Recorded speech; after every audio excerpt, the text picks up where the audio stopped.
அனைவருக்கும் வணக்கம். டாக்டர் ராமசுப்ரமணியன்.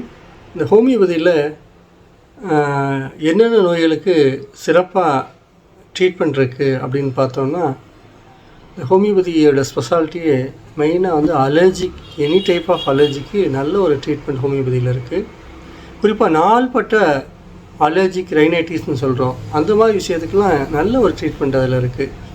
ரொம்ப வருஷமாக தும்மல், ஜலதோஷம், இருமல் அப்படின்னு அஃபெக்ட் பண்ணிகிட்டே இருப்பாங்க. ஸோ நிறைய ட்ரீட்மெண்ட் எடுத்திருப்பாங்க. ஸோ அப்படிப்பட்ட ஆள்களுக்கு நல்ல ஒரு ட்ரீட்மெண்ட் ஹோமியோபதியில் இருக்குது. அதே மாதிரி நாள்பட்ட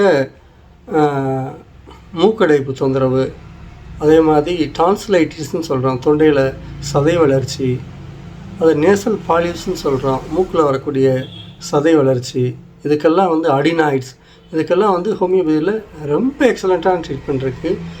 இன்னும் மேலும் இந்த ஹோமியோபதி பற்றி அடுத்தடுத்த வீடியோவில் பார்க்கலாம். நன்றி, வணக்கம்.